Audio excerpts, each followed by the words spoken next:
Yeah. Ladies and gentlemen, this is Massa Washington here in Paris, France, and I'm reporting on behalf of Focus on Liberia.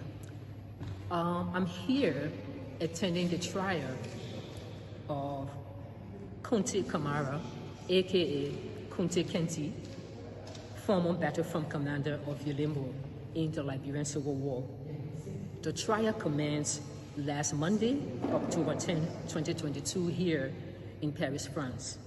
It is being held here at the Court of Appeals.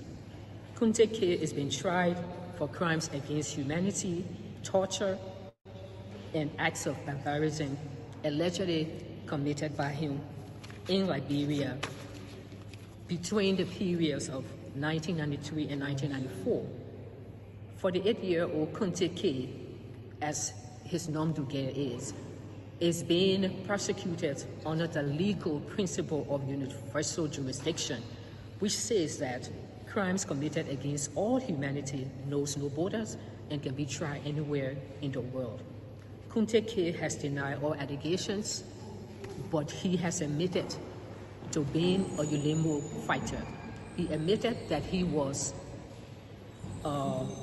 that he headed 2 sections of Ulimbo rebels, and said he reported to his senior commander, the now deceased General Mohamed Doumbouya, and one General Commando Deco.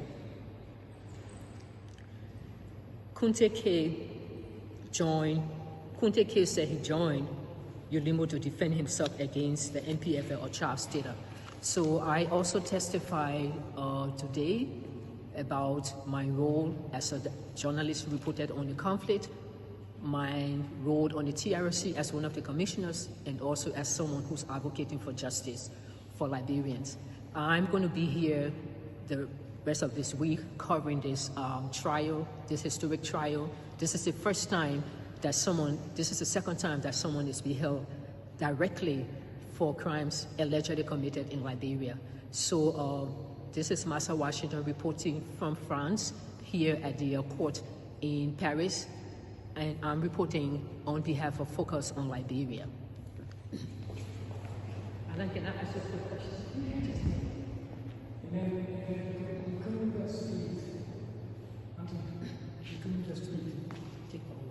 Greetings.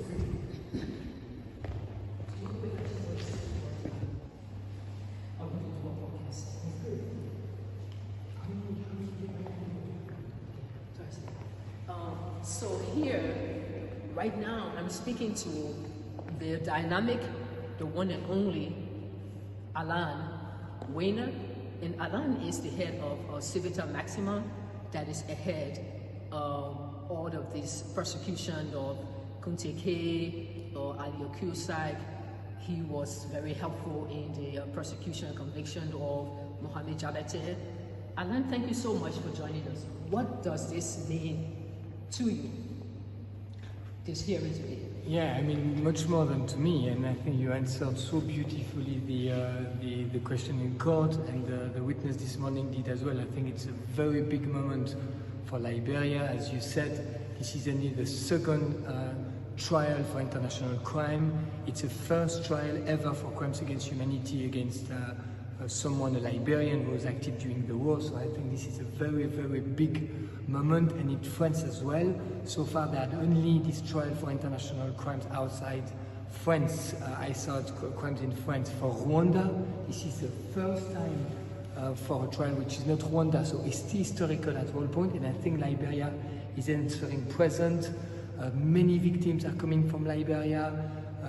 TRC Commissioner, you came, John Stewart came, you are fantastic journalists, so I think Liberia is here in number to testify, to give their voice, to explain how important this trial is. And so far, after 6 days of court, I have the conviction that thanks to all your effort, a true picture of what has happened is given to these judges and to the jury, because don't forget, 3 professional judges, 6 jury, and this jury, before the trial, had no idea about Liberia. So they came last Monday, they didn't even know where Liberia was. And then suddenly they had to decide a matter about the Liberian Civil War 30 years later. So it took a lot of explanation and explaining to them, and I think you all did incredibly well. And I think, frankly, Liberia should be very proud of what is going on here. And hopefully, of course, it will give the civil society in Liberia the push and the drive to convince the government finally to have justice in Liberia for Liberians. Thank you, Alan Winner. I'll see you tomorrow at court. Thank you. So here at the court in Paris, France, and we'll be back here tomorrow morning to continue with the trial. We are Liberians.